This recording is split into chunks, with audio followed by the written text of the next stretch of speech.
Hello, and welcome to the webinar, Domestic Violence Safety Planning During COVID-19. We appreciate you taking time out of your day to join us. Before we get started, I just want to cover a few housekeeping items. This webinar is produced by the CATA Project, a project of the Center for Innovation and Resources. Funding for this project comes from the California Governor's Office of Emergency Services. For those who can hear me right now, this might seem obvious, but I just want everyone to turn on their speakers in order to hear the presentation. You can use the Q&A feature to ask the presenters any questions you may have. We will leave time at the end for the presenters to answer questions, and we'll do our best to get to all of them. The chat panel is where you can ask tech support questions, and those will be answered immediately. Now I'd like to introduce our presenters. Today we have Bennett, who is a licensed independent social worker. She has over 15 years of experience in victim advocacy, including working at a domestic violence shelter and a police department, providing justice system advocacy to all victims of crime. Ms. Bennett is manager of domestic violence services at Jewish Family Service Association of Cleveland, where she supervises direct service staff in addition to No Abuse, a teen dating abuse prevention program. We also have Grace Miller, who currently serves as a victim advocate with Jewish Family Service Association's Domestic Violence Services. She currently attends Case Western Reserve University to obtain her master's in applied social sciences. She works closely with JFSA's No Abuse Prevention Program through her master's field placement. And now if you'll give me just a second, I'm going to switch controls over to Grace and May.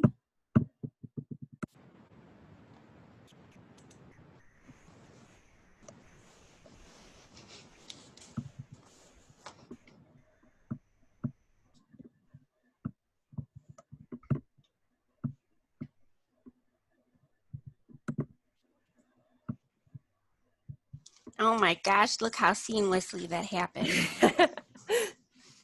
I'm so excited. So Grace, can you pull up so that the PowerPoint is just shown slide by slide? What do you mean? Like? So go to the bottom and just play it. Oh. Like, I don't understand. What do you mean? That's okay. We'll just go to the first slide. Oh, okay. Can you see it okay? Yes. Okay.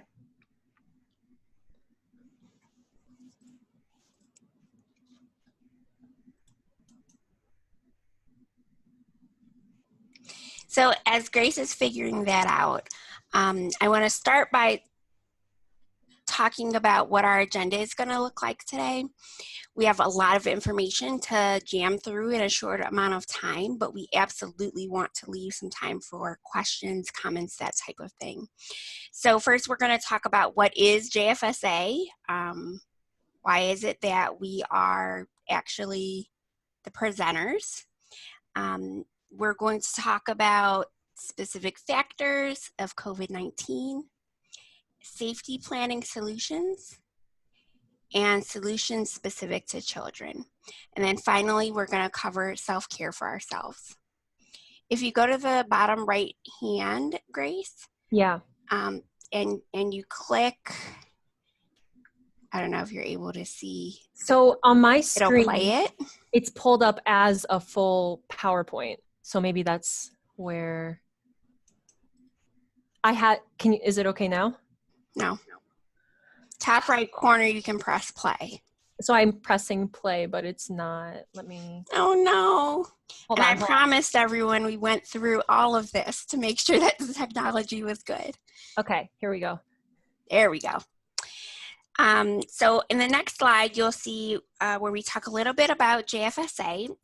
We're a large behavioral health organization. We have over 700 employees, and we provide many different types of healthcare and behavioral health care. But within our agency, we have a domestic violence program as well. And so we provide service to anyone 18 and older. There are no restrictions as far as service goes, and there's no cost. So we provide comprehensive case management and advocacy, educational support groups, trauma-specific yoga, trauma-specific therapy that includes EMDR, and then no abuse teen dating violence prevention program. So we always utilize the empowerment model and trauma-informed care approach. And for those that aren't familiar, it's understanding what happens in the body during trauma, and then always working from a place where the client is the expert in their life. So first we want to start with some definitions so that we're all on the same page. So domestic violence is a repeated pattern of behavior where one person attempts to have power and control over another person.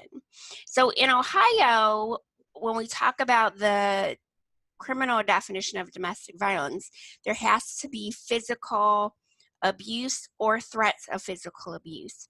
But what we're going to be talking about today is all the types of abuse. So that can be physical, sexual, verbal, emotional, spiritual, financial. Domestic violence or intimate partner violence is another term for it. It can be perpetrated against a person regardless of age, race, religion, socioeconomic status. And I can remember reading articles that talk about the only requirement to be a victim is a woman. And even that we know isn't true. So 85% of victims are women in the United States, but the men that are coming out and saying that they're victims is on the rise. And then when we talk about those that don't identify with those particular male or female. And so what we know is that domestic violence is ongoing and it usually escalates. And what we know is it's incredibly prevalent, and more than half of all violent crimes in the United States are domestic violence. So these are some of the general barriers to leaving an abusive relationship. And this occurs normally even if we're not in a pandemic. We can see this at all times. However, we're touching on this because during this pandemic, especially when you have a situation where people are quarantined together or there's just heightened stress in general, you might see some of these barriers even more amplified. And so we see a risk of more violence or death, which we have seen that increase of that escalation of abuse during this time. Fear of losing custody of children. We'll touch on this more, but if there's a couple that's separated and they share custody, there might be issues with sharing custody just because of the general safety of the kids. And so who's going to stay with the parent during this time of the pandemic? Cultural, religious values, the abuser threatening suicide or other destructive behavior, hope for change, again, cycling through that cycle of violence and kind of having those empty promises, and then lack of financial independence, which is a huge thing during this time because people might have been laid off, or there just might have been major changes to their economic status. And so they might have had an escape plan, or they might have been saving money to leave. And all of that kind of went away because during this pandemic, they had to use those financial resources they had towards other things to survive during this time. So before we get to some of the solutions of working with victims during this pandemic, we're going to talk about some of the risk factors. And a lot of these might be obvious and some things you are observing during this time. And what we're seeing now is that, and in general, is when perpetrators, when they feel that loss of control, this is when we see the abuse escalate. And this is generally, we say, the most dangerous time for a woman is when there's that loss of control, which is usually when the woman, victim, survivor's trying to leave and get away from that relationship. So this is when we see that heightened violence. So even though now we're seeing this with the survivor and perpetrator together in the same spot. So maybe they're not trying to leave, maybe they are, but if they're quarantined together, for example, perpetrators might still feel that loss in control, whether maybe they're not working anymore, maybe, and we'll kind of go through just some of the changes that might be happening in this time. So we're seeing abuse escalate within the household. And during this time, we've also experienced less calls, but with what we're seeing and hearing among police stations is that and what we're even seeing in the news is that there are heightened calls. Their calls are increasing, but it's not safe, or survivors are not able to reach out to us for the support like they were able to before. And so I'll kind of go through the different types of abuse and the specific risk factors. But generally, the pattern with all of these is that this close proximity and this heightened stress during this pandemic are what are going to kind of trigger specific incidents and tactics with each type of abuse. So with the physical, obviously, just being in that close proximity, this might lead to the likelihood of more violent incidents occurring, not being able to leave as easily, also not being able to seek shelter.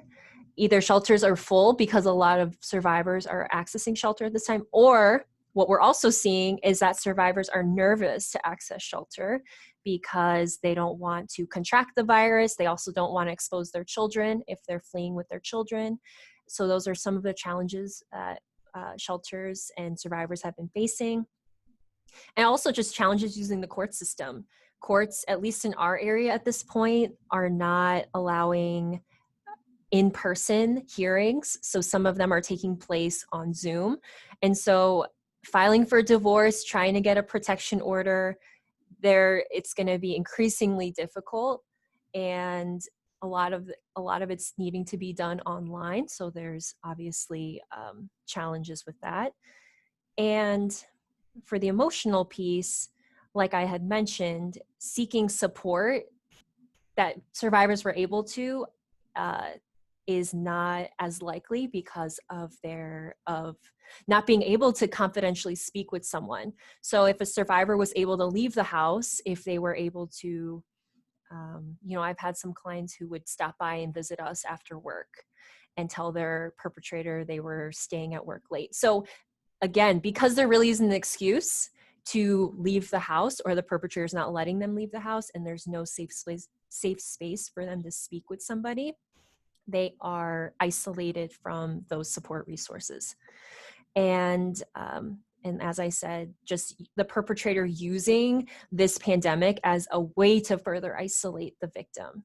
And especially the children, just monitoring what they're doing, and because I know now things are getting lifted, so maybe people are returning to work, but there still might be that strict routine, that strict just the control over the family's movement, and again, further isolating.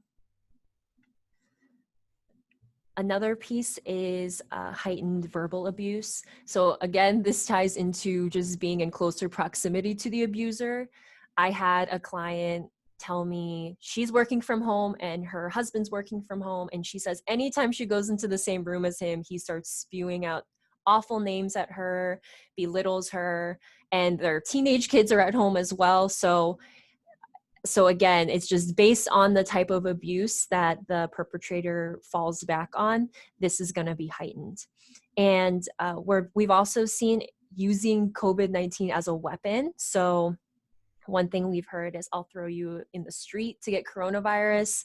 I'll expose the kids to coronavirus. Again, these are threats to further control and to control the survivor and have them kind of have to comply with what the perpetrator wants. We've also seen, certain risk factors with sexual abuse, and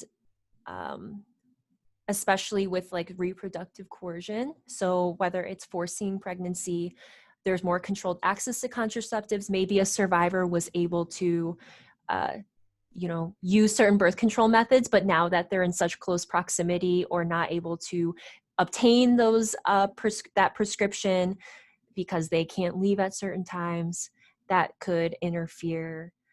There was also questions of accessing certain abortion services. I know that at least in the beginning of all this, they were not seeing those clinics as essential.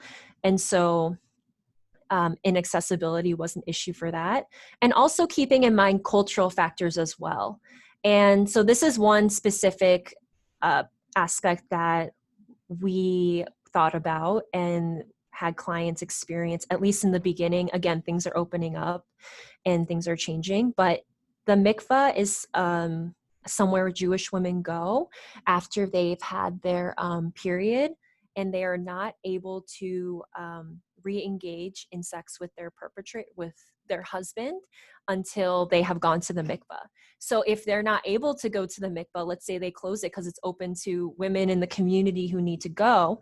If they're not able to go, but their husband is forcing them to have sex with them, again, that could, and this can tie into the spiritual abuse. That could be very unsettling and traumatic for a woman. So keep in mind those specific cultural factors as well that might play a role.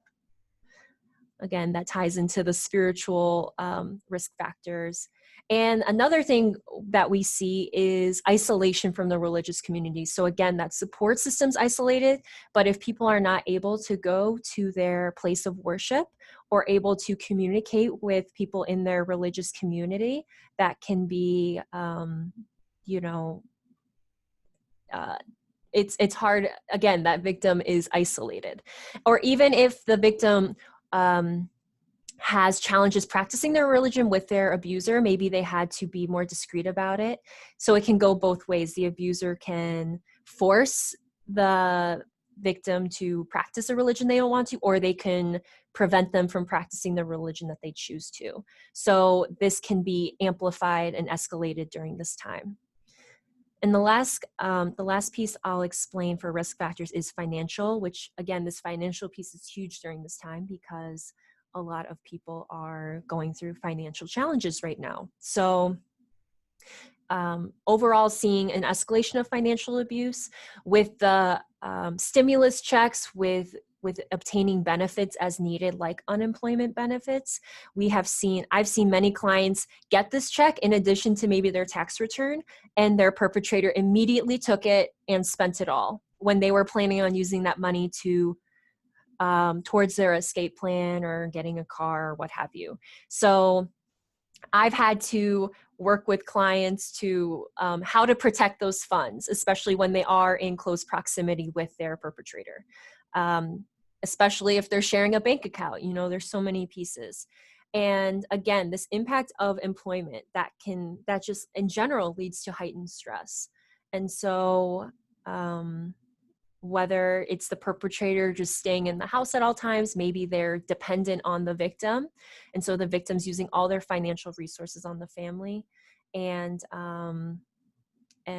so again, there's so many different scenarios that can play out, but this is a big piece in preventing survivors from leaving the relationship. So one that's not on this PowerPoint just because it's so brand new, right? So every day, it seems to me, is different than the day before. But what's happening throughout the country is that people have different standards in response to COVID-19. So some people are still very afraid of it. Other people believe that it's nothing to be afraid of. And so these different perspectives that people have can also cause conflict within the family or within the relationship, and can be used by the perpetrator to further control, further isolate the survivor. So then some other considerations. We actually had a client in the beginning of all this. She was strangled by her partner, and she went to the emergency room, and at the emergency room, they screened her for COVID. And because she answered yes, she was coughing, right? Because strangulation can cause coughing. They actually turned her away from the emergency room, which I think that was a beginning for us, at least, to understand how important it really was to look at different risk factors and different ways that we needed to work with people for their safety. And so it's just coaching clients, things to say, most especially in Ohio, they're still super screening anywhere you go, most especially in the hospitals. Inmates are and have been released due to COVID-19 because the illness has just been so high in jails and in prisons. And so quite a few perpetrators of clients that we work with have been released. And so perhaps the safety plan was, well, the perpetrator's in jail. That no longer is the case. Also looking at current police responses. And when we wrote this, when we started this presentation, it was far, far before all of the racial protests going on. And so there's an even another factor to think about when we talk about how police are going to respond. So calls for domestic disturbances, they definitely have increased. But now also just understanding, or at least thinking very thoughtfully with the client about when they call, what to say, different things that might happen when police show up. There's heightened stress triggering trauma symptoms. So what we know is that most likely if we are working with them, they've experienced trauma in some way. And so there's stress all over the country with COVID, with the protests, with some other things that are going on. And so those symptoms that they already are experiencing may be exacerbated. Guns and ammunition have been sold at record numbers, which is super scary to me because the risk of homicide increases by 500% in intimate partner violence if there's guns involved. And then custody agreements, which our courts, at least in Ohio, still haven't figured it out, might allow the perpetrators to have the children. And that's regardless of whether the perpetrator is careful to protect the children, and the question of what does that mean to be careful. So there's lots and lots of gray areas that we need to keep in mind when we safety plan with clients.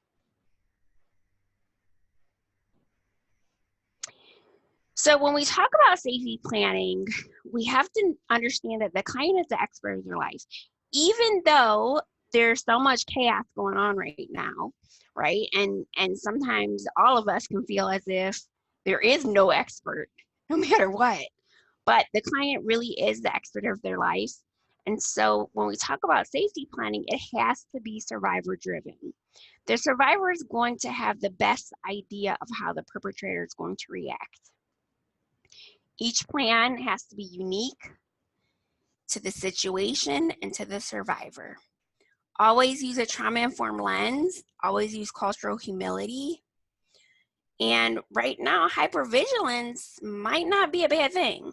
That might have to happen in order for a person to maintain safety. I mean, there's a reason our body goes through these responses to danger. And so the worst thing we could possibly do is try to shut down our bodies and our responses to trauma when it's the one thing that's keeping us safe.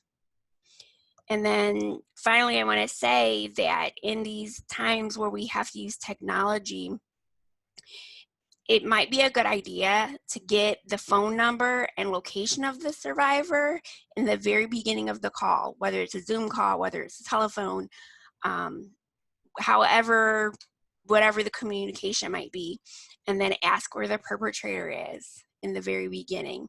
And also to reassure the survivor that they can hang up quickly if they need to. Yeah, we'll definitely touch more on the different aspects of technology to focus on, but I've had clients email me again before we get on the phone. I almost had a situation where I had to call. Again, we'll touch on having code words. Like, it's so much more important when you're, communicating just over the phone. So these are some, various solutions to physical abuse during this time. And some of these, especially the first one, do they have another place to stay or somewhere to go? This could be a barrier if they, if people aren't willing to let them stay with them because of the pandemic. So again, part of that plan, can they stay somewhere else? Are they willing to call 911 if they become unsafe? And again, as May said, especially now during these times, maybe as an advocate doing a little bit more coaching of, when the police are called, what can be said, and how maybe to interact with the police. It is super important to avoid the kitchen and bathroom during arguments, or at least anywhere where there are hard surfaces or accessibility to possible weapons like knives, like guns, if there's guns hidden somewhere in the house. Another important piece, for survivors to keep their cell phone on and charged at all times, so that they can quickly call the police if needed. Again, if this is possible. Not wearing dangly earrings or necklaces that could be used as a way for the perpetrator to strangle the victim.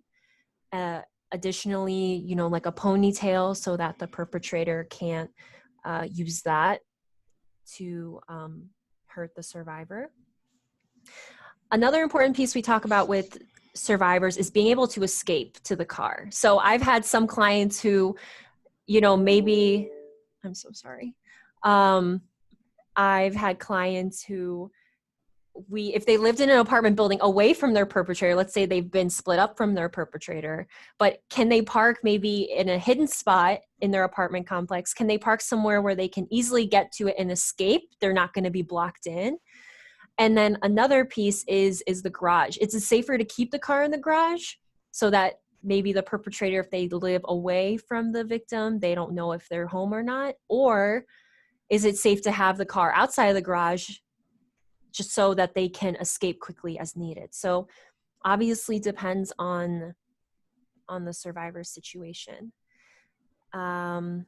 If having kind of unique creative security systems, I have clients who can't necessarily afford an expensive security system. So having plates in the windows, putting silverware by the door so that they can hear if someone's trying to get in. And I've had clients think of the most unique things so that, they're the expert. So I've learned so much from my clients and how they like think of creative security systems. And I know like Home Depot sells really cheap. It's like something you can put on your door. I think I have one at my apartment. It doesn't work, but like if someone gets in or tries to get in, it'll make like a little sound if someone gets in. And so also just assessing if protection orders are safe, because, and again, this is challenging because at least for here, it was kind of going online to do it. And we know that when getting a protection order, you're going to have to meet, you might have to meet either in person or on Zoom with the perpetrator so that they're involved. So again, having them connected with an advocate so that they can explore if this is safe, or an attorney. So I just want to reiterate this idea of calling 911. It always astonishes me that so many people, that's the end all be all to call 911. But in actuality, many people, for many different reasons, perhaps they don't want their perpetrator to go to jail. Perhaps they don't want the community to know. Perhaps they are fearful of the response of the police. There's lots of reasons why a person would not call 911. And so to very carefully and non-judgmentally talk to the survivor about, okay, if you're not safe, calling 911 is not an option. So what do we do? What's the other options?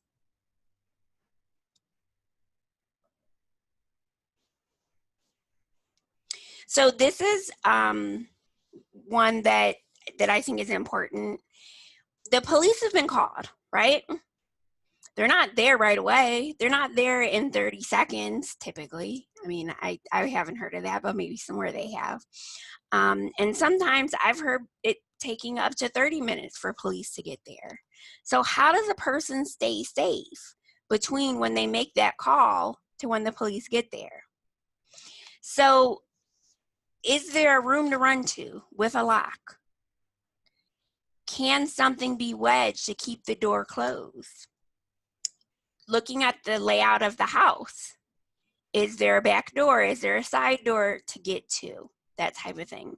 And then if none of that is the case, how can the survivor protect themselves to the best of their ability?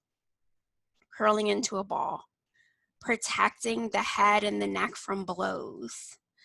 And then sometimes it's just as simple as playing the game and telling the perpetrator exactly what the perpetrator wants to hear, whether the survivor believes it or not, to stay safe.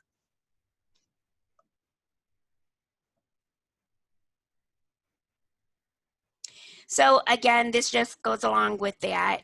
It's not safe to call the police, and I can't run to the neighbors. So what do I do, right? And so going over this with the survivor. Again, the purpose of safety planning is to help the survivor think how to stay safe in a thoughtful way. And what you'll find is that usually people have already been safety planning. They just didn't call it that.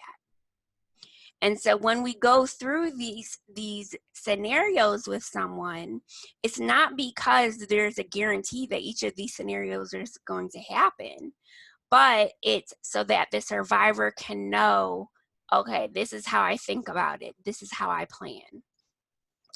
Thinking about the house, where are the weapons? What are the weapons? What's the layout of the house? Is it an apartment? Is it single family? Is it a duplex? Are there woods around the house? Separate garage? All of these pieces and parts are important to stimulate the survivor's thinking, so that if something does happen and they need to change their safety plan in the moment, they'll be able to do that. And just going back to the layout of the house too, generally when we safety plan, it's kind of having the survivor think of all possible scenarios. So like if they're on the first floor or second floor, maybe the jumping out the window is an option. Again, like, are there neighbors nearby they can tap into, or are they in that single family home? So it's really allowing, kind of going through the actual layout of the house and the different ways they can try to escape, or different considerations of how to keep themselves safe. So we also had mentioned before that fear of going to shelter due to COVID. And so it's important to know what resources are available in your community. Specific to the state of Ohio, we have had to, be creative. And so we've tapped into survivors staying at hotels, because maybe shelter is either, again, like I said, they're either full in their county, or they are at an increased risk if they catch COVID. So maybe it's better for them to stay in a hotel room, and maybe that's something they're willing to do to get out of the situation. And so with our Ohio Domestic Violence Network, we've been able to have a hotel paid for a couple weeks, or we've been able to talk to hotels and get discounts. And so these are some alternatives, and I'm not sure what, again, there's specific resources in California with the domestic violence programs and networks there that might try to address this issue.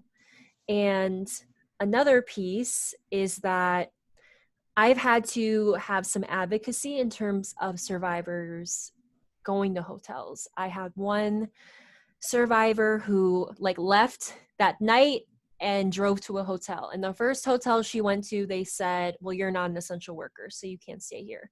Even though she told them she's actively fleeing domestic violence. And also she was an essential worker. She was working in a restaurant, but obviously she was in trauma and she's fleeing domestic violence. So that's what she's saying. And so she went to another hotel, and I think they had also turned her away. So finally she found somewhere. But again, it's that added component of are there specific hotels that are going to be more accommodating? What are hotels where survivors had more success? So that when you have your own client going through this, you can prevent some of those barriers they might face during this traumatic time. So I want to, in the chat, there's a question of, are police officers having the perpetrator leave during the pandemic? Should they live together? So I think that's a great question. In Ohio, actually, police officers don't always have the perpetrator leave in a pandemic or not.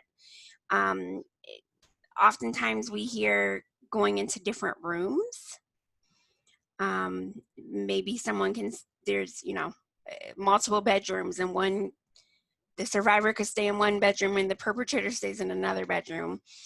Again, if it's an arrestable offense, and they'll arrest the perpetrator, but otherwise that is a lot of times the case. I haven't heard specifics about not allowing a perpetrator to leave specific to COVID, but I could see that, absolutely. Grace, have you heard anything different or seen anything different? No, most of my clients are currently already separated. So I don't have any personal experiences with that with clients.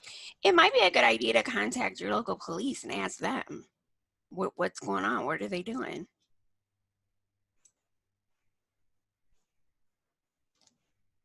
So then when we go into emotional abuse, which again, when we talk about abuse, so often people focus on the physical piece for obvious reasons.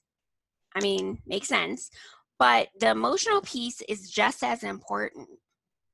And so what that might look like is teaching the client self-care techniques.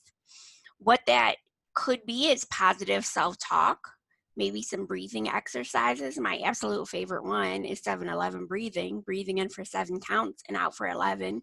It resets your whole system. It's amazing. Talking about meditation. And also these things can be done even with the perpetrator there, whether they live together or not. I mean, they may not live together, but the perpetrator comes over, or the perpetrator tells them to come to their house. Talk about teletherapy with client, or just teleadvocacy, telehealth, or whatever. And so safety planning has to happen. There's at least one instance I know where the survivor was on a Zoom call, and the perpetrator was hidden in the room listening to the survivor and the advocate talk. So just talking with the client about, what does this look like? Is there a safe place to do this? Would it be more safe to be on the phone as opposed to a video? Also thinking about, does a survivor actually have access to technology, or do they just have a flip phone? And then make sure to warn them of the risk of using technology. So it's always possible that someone could hack in, whether that is the telephone or whether that's a video call. Have code words for emails or texts. I've been so wary about texting with clients just because of the incredible safety concerns. You just never know it's the client that you're texting with. But in the midst of all of this COVID that's happening, it really has challenged me to think about what are the best ways and most accessible ways for clients. And so what does that look like? And I will say I'm not 100% on board with texting, but definitely have been doing more emailing. Again, with emails, I never put the safety plan in the email, right? Or even any specifics about the case.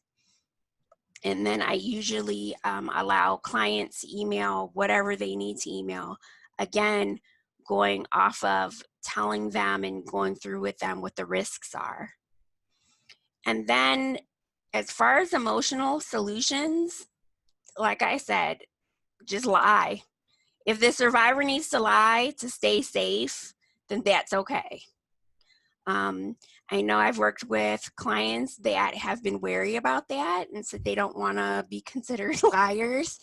And I think it's very valid, except when it comes to a person's safety, right?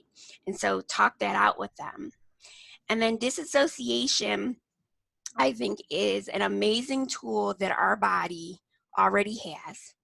And disassociation is just separating, okay? So separating yourself from your emotional self to get through whatever's happening. And so many times a person wants to suppress that disassociation or to look at it in a negative way.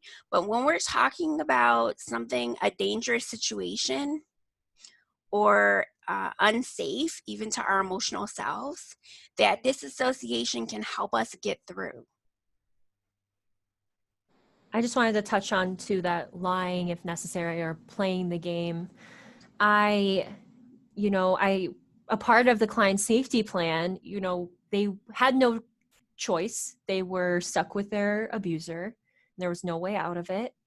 And we were talking about what happens when things escalate, or this specific perpetrator knew exactly how to piss the survivor off and knew, the one thing they would do was, this was during the pandemic, would take their 1-year-old daughter to the store with them, which you don't really see a lot of kids out anyways. And she was so against that. And so we had that conversation because those were the moments where the abuse would escalate. So, it was like that, again, pretending to go along, and it's painful because it's like might be against what the parent wants to do. And so just being there to support the client. And I had to tell her, like, I know this is not your character. I know you wouldn't let your daughter go out, but this is kind of how to stay safe during this time. So just being there to support them.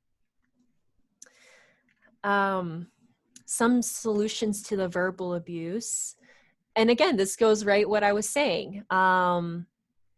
Either it's doing those positive affirmations. So if they're hearing negative comments repeatedly, knowing, like, having that inner positive affirmation to counteract that.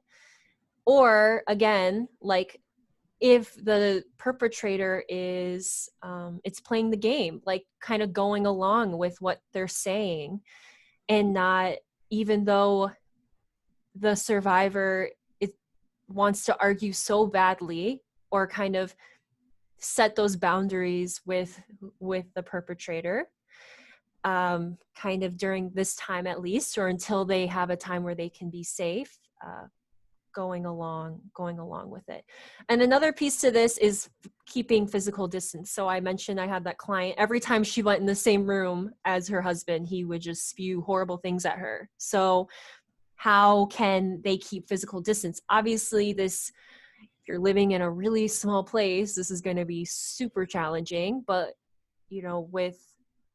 I know in California, the weather's better, and here it's getting warmer outside. So being able to go outside, try to get away the best that you can, even though a lot of things aren't open or are starting to open.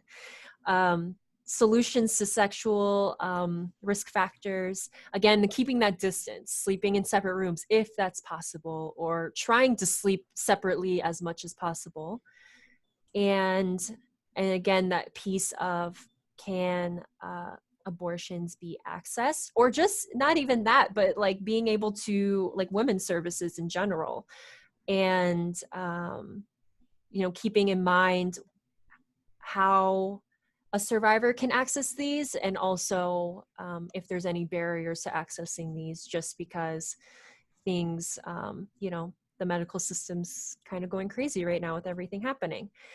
And then just planning in advance, maybe for birth control. Again, if a survivor's on a prescription for birth control, can they get a supply, like a 90-day supply or more, so that they can keep that, so that they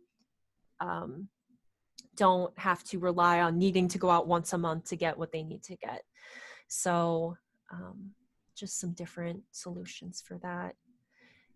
In terms of spiritual, reaching out to spiritual support systems as if they're possible, whether it's a friend from church, whether it's a faith leader.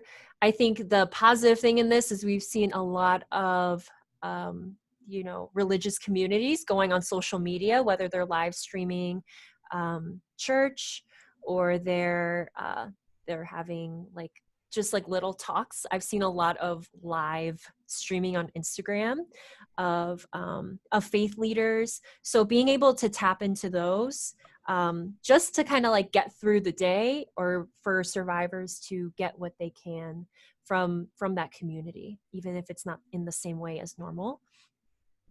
And also, again, observing prayer.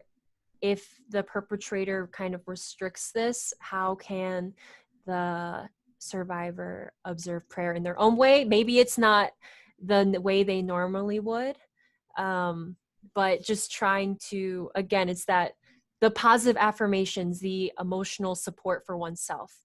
How can they kind of connect with the higher power in a way that maybe is not obvious to the perpetrator, if that's an issue in the household. And then for financial solutions, there are so many resources online for financial literacy, and a lot of them are very specific to domestic violence survivors.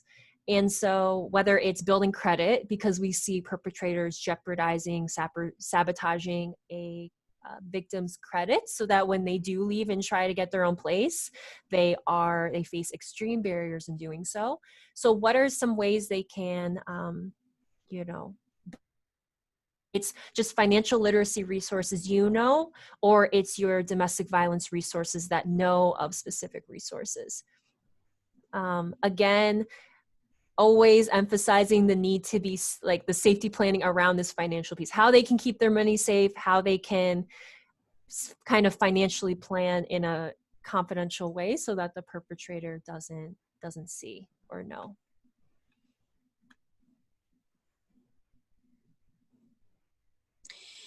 So we have to understand there's no perfect plan for safety, right? Especially right now.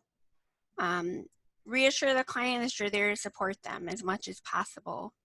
And I found that that's probably the most important piece, right? That relationship that we create with our clients. Look and see, is your local shelter open? I never, ever would have thought this would ever be something I'd think about. But because of COVID, some shelters have had to close down, which is shocking. Also, what is your bed capacity? Because some shelters, homeless shelters and domestic violence shelters, they might be operating at 50% capacity. And so maybe they had 150 beds in the past, but now they only have 70. And then give the survivor a 24-hour domestic violence hotline if that's not what you're speaking with them from. And I know, at least here, again, that texting piece, they're trying to have texting capabilities through hotlines, so that might be something to access. But again, whether it's yourself or hopefully the advocates on the hotline are doing that safety planning to make sure that's a safe option. So as far as children, I've noticed that trainings typically don't touch on children unless they're specific to children. But what we know is that the parents' idea of safety is directly connected to their children. So if the kids are old enough, then the survivor can create a safety plan with those children. So again, when we are safety planning with clients, it really is about teaching them how to safety plan. So, and then they can go back to their kids and teach their kids how to safety plan. An important piece is teaching the kids not to interfere in arguments, which is huge. That if the parents are arguing, kids shouldn't get involved because that can escalate actually in a very dangerous and scary way. Maybe to have code words with the kids. If I say, I don't know, butterscotch, that means you should call your grandmother to have her come get you. Something along those lines. And then emotional safety planning, again, it kind of gets lost in the midst of physical safety planning. But what we know is, so let's say the relationship is ended, but there's children, and the children are still shared, right? And so that can be very terrifying for folks when their kids have to be with the perpetrator and they're not there. And so what does that look like, that emotional safety planning? I've worked with actually a couple of clients where they would paint their nails and then have their kids paint their nails the same color so that the kid could always look at the nail polish and know that the other parent cared about them and loved them, and it was a safe place to be when they were with the perpetrator. And that can look lots of different ways. Maybe not nail polish, but maybe it's, I don't know, some socks, whatever. Teaching the kids grounding techniques, and also just normalizing that disassociation. And maybe you don't use that word with the kids, but normalizing that they have to do what they need to do to stay safe when they're with the perpetrator. Teach kids about COVID-19. It's so scary not knowing any information about something. So telling them, teaching them, this is how, you know, you can stay safe, wash your hands, you know, that type of thing. So that even if they're with the perpetrator without the survivor, they can still continue to do these things. And then just other techniques that fit for the survivor's family. And I know that there's a question in the chat box about having to meet with children with having masks and gloves and all of those things. And this is something I actually have been speaking with lots and lots of providers about, because this is the new normal for everybody. And I just discovered that you can actually buy a mask with a clear face part. And the idea was for those that are deaf or hard of hearing, so they can still see the mouth while the mouth is moving. This is what it looks like. Oh, do you have one? Yeah, like goes around your head like that. But also it's helpful because the way the body responds after trauma may be that they're only seeing the top half, and so they can't see the rest of the person's face, and might be afraid of that, and believe that the person has nefarious means towards them. And that can be a subconscious thing that happens as our bodies try to protect ourselves, but not seeing the facial expression can do that. And also when we talk about trauma-informed care, just always, I think, normalizing what's happening, that, wow, it kind of sucks what's going on right now, and that I have to wear all this gear, but I'm still here for you, right?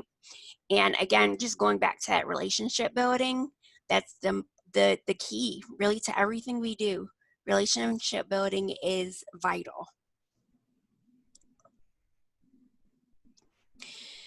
So I want to talk about self-care. And it's always such a afterthought, I believe. And it's, okay, here's all this education. Oh, and by the way, take care of yourself. But the reality is, if we don't take care of ourselves, we cannot help our clients. And so our care is directly tied to how effective we are. And right now, everyone is experiencing trauma. There is not one person in the United States, maybe the world, that's not experiencing trauma right now, including us. And it's funny because I've been doing all of this research about it, because this is the very first time that I have experienced trauma at the exact same time and in the exact same way as my clients are experiencing trauma specific to COVID. So we have to understand that not only do our clients work from the limbic brain, that emotional brain, but we are also. So that can mean difficulty with planning, difficulty with processing, memory issues. And so just as we give kindness to our clients, we also have to give kindness and grace to ourselves. So how are you taking care of yourself? I asked, I'm laughing. So I asked someone, a colleague, I said, well, how are you taking care of yourself, Sarah? Her name's Sarah. And she was like, you know what, I'm really not. And I was like, well, how is that affecting your work? Right? And then once she was being very thoughtful and was able to say like, wow, these are the ways it's affecting the work that I'm doing. And for her, at least, thankfully, then she was like, well, maybe I should take care of myself in some way. And that really should be something that you should do in supervision, right? This isn't just about when we're outside of work. It's also about when we're at work. And right now, there's not a whole lot of separation. So many people are working from home, right? And so if you are a supervisor, I encourage you to talk to your staff about self-care. If you are not a supervisor, I encourage you to talk to your supervisor about how you're taking care of yourself. And then to understand and normalize that it's natural to be worried for your clients. Also, your family, your friends, yourself, right? Those are all natural things, and it makes sense. And it doesn't mean that you're, quote unquote, bad worker because you're worried about these things. And then if you're working from home, take breaks. And actually, the reason why this is even on the slide is because of me. I was working from like 8 in the morning to like 7 at night with no breaks.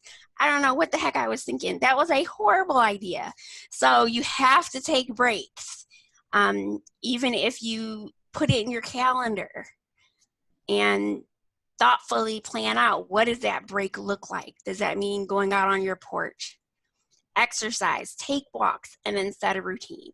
So every morning I wake up, I get dressed, I put on my shoes just like I'm going to work. Luckily, I'm back in the office now, so I actually am at work. But working from home, setting a routine is incredibly important.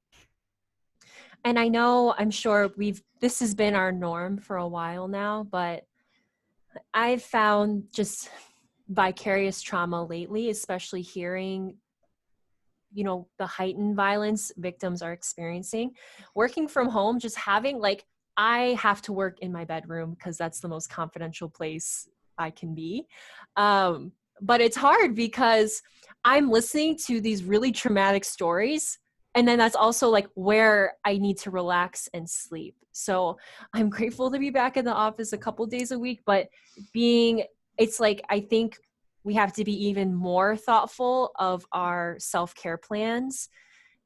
After work, I immediately, change into my PJs or whatever I can do to separate. I have to hide my laptop and my work notes in a separate area. So and another thing I wanted to say too is I know things are opening back up now, and things are a little more relaxed, but I feel we hear that a second wave is coming. So I think these are important things to keep in mind for the possibility of, are we going to be on lockdown again? And what about those survivors and victims who are going to be on lockdown again? So even though things are relaxing, I guess this is, we might be experiencing all of this all over again later. So then there's a question about what are some forms of self-care, which I love that question. And any of my staff will tell you I'm kind of obsessed with self-care. Yes. I love it. Because it's true. It's true. Like, we have to take care of ourselves to take care of the folks we work with. And also, we hear and experience some pretty heinous stuff, things that I would never have even imagined really happen in life. Mm-hmm. And so what do we do with that, right?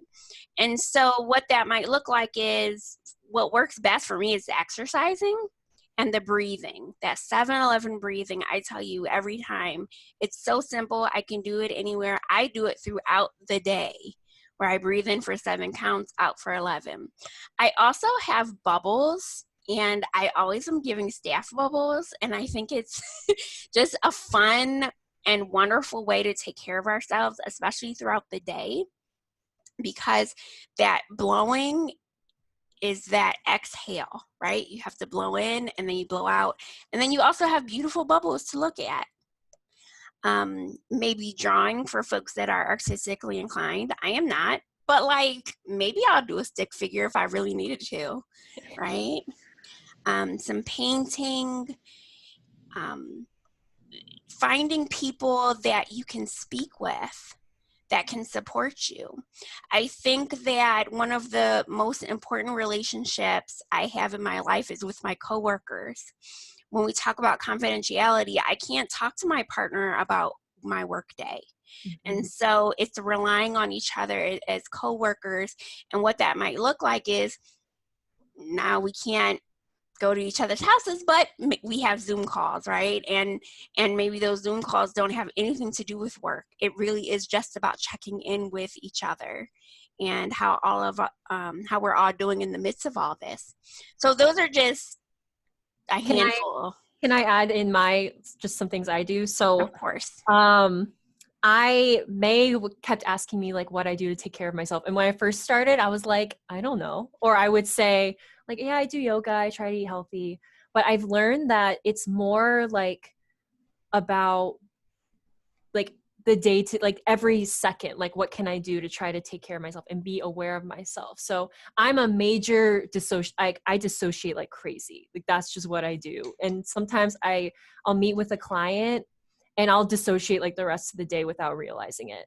And like I'm still working, but I feel very detached from my body. So the things that work for me are essential oils, or like having like the physical, like touching, things that are textured. I wish I was in my office so I could show you what I have, but also I have essential oils so that I can smell, just things that's what grounds me, are those scents and physical things. But when I talk to my clients about them taking care of themselves too, like everyone has their different combination of self-care habits that are going to work for them. And it took me some experimenting of what really works for me. So going to the chat box, there's a question about clarifying disassociation. And so when I get in the car and I drive to work, I might disassociate. There's an idea that disassociation is this huge major thing, but in actuality, every single person does it.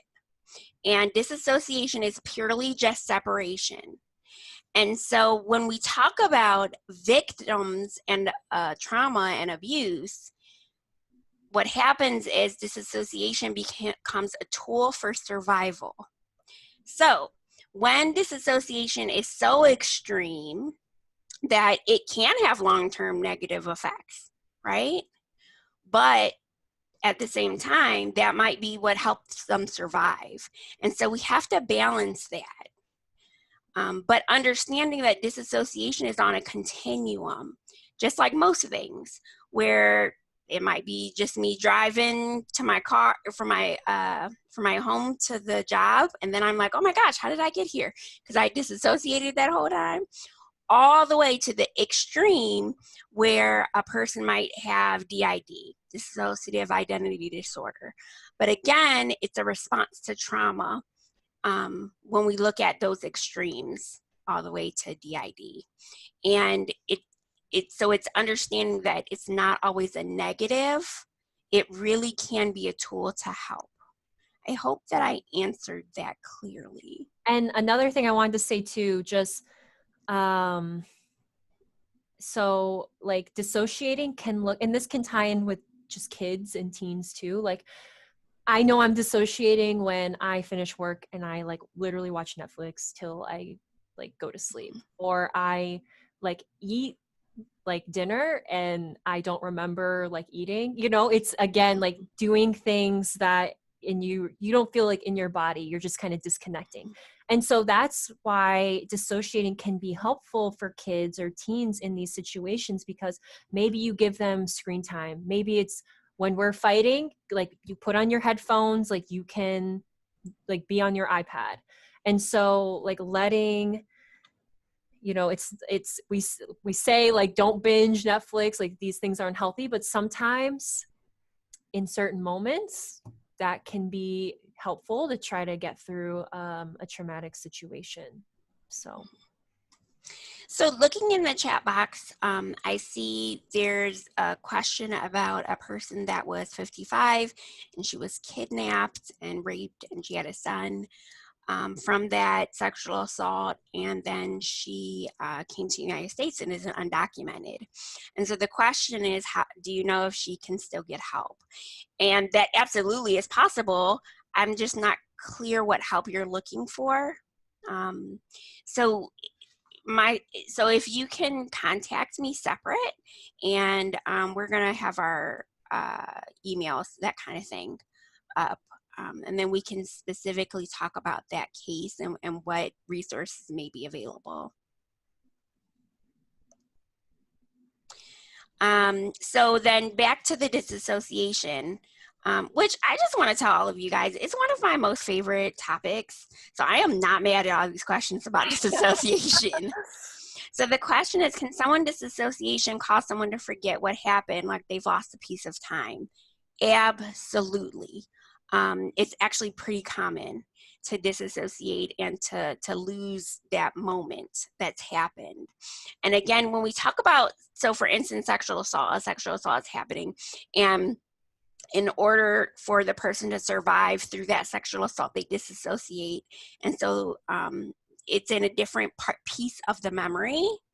I'm a social worker, so I'm not going to get too brain technical because I really am, that's not my specialty, but it's stored in a different part of the brain, but our bodies still respond, right? So the physical memory might not be there, but the body memory might still be there. And so that's something that I often tap into with clients when I do therapy with them. And I specifically do EMDR therapy, which is eye movement desensitization reprocessing. If you don't know about it, look it up. It's one of the most amazing things I've ever found in my career. it's magical.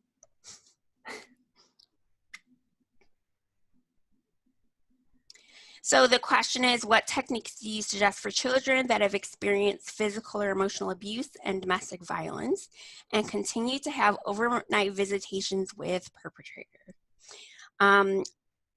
Sadly, this is not uncommon.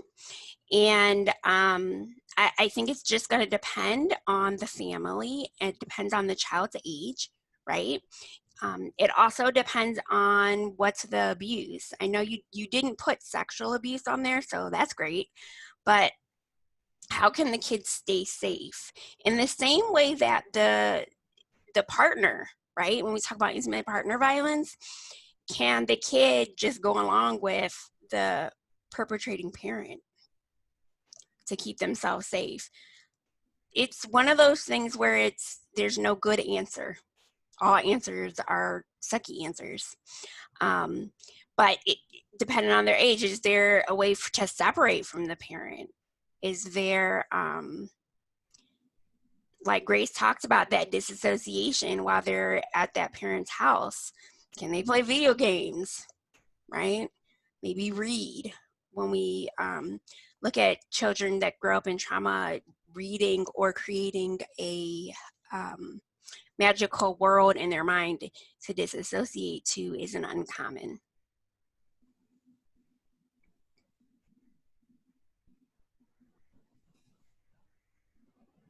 So in reading the chats, it's saying that I want to remind everyone about evidence, remind clients to keep a record or log, and truly you can Google and get like a log that clients can keep track of everything. Take pictures that show your face, that show a judge, screenshot of threats through text or email. Remind your clients to call the police department so that it shows tracking and record keeping. Police incident report numbers are always helpful when requesting a restraining order. Yes, absolutely. And again, even before all of that, to go through with your client if a protection order is the route to go. Because sometimes seeking a protection order can be even more dangerous than not seeking one. Or seeking a protection order doesn't make a difference because the perpetrator doesn't even want to listen to the protection order, right? So, but all of those pieces and parts. Also, holding a newspaper up that shows the date, that's a good idea also, because you could take a picture of your face all day long, but it shows what date that happened, or if there's a stamp, a time stamp on the picture, as oftentimes happens now. And then I see someone says that it's stored in the amygdala. Yes, and the amygdala, so memories are stored in the amygdala, and when we talk about trauma, the amygdala that is in the limbic system. So the amygdala is in the limbic system. And I love the brain. I think in another life I might have been a brain surgeon or something. So I'm looking at the chat, and there's some really great self-care ideas. So this person says they set a timer on my desk so that I'm getting up every 30 minutes, even if it's only to stretch. Man, that's great. I try every hour, but 30 minutes is great too. Self-care idea, make a habit of going outside every day with your cell phone camera. Look for things that are especially beautiful to you. Take a picture of those things. When you feel stressed or need some self-care, look at your pictures and breathe deeply. Review them before the weekend starts. I do that with my dog. I actually probably have 100 pictures of my dog in my phone. So I exactly do that. Thank you for those suggestions. So brain spotting. So the question is, do you know anything about brain spotting as a trauma treatment? I actually do not, but I have been looking into it because I know it's a nice complement to EMDR. And so I wish I had more information about it. I just don't. Hopefully this time next year I will.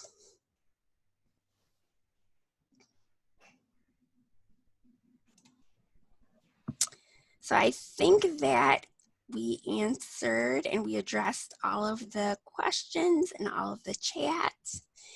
So thank you so much. We both feel very honored to be a part of this, and please don't hesitate to contact either one of us by email. And I think it's about 12 o'clock there, even though it's almost 2:30 here. Yeah, thank you so much for your presentation. I don't see any further questions. So yeah, again, if you have any follow-up, they have nicely said you can email them. And then I just want to give some sort of last minute follow-up because I got a couple questions about it. We will be sending out certificates of participation for the webinar, so those will come in a follow-up email. And then if you'd like to purchase CEUs, we'll also have those. So there will be a follow-up survey that'll pop up once you exit this. If you could please fill that out. And then at the end of that, there will be a checkbox if you'd like to apply for CEUs. We're offering 1.5 hours. So you can do that. And just thank you so much, everyone, for being on and for for being in the chat box and offering your expertise also. And thank you, May and Grace, for offering your expertise. And it was a great presentation. And everyone have a great afternoon. Thank you.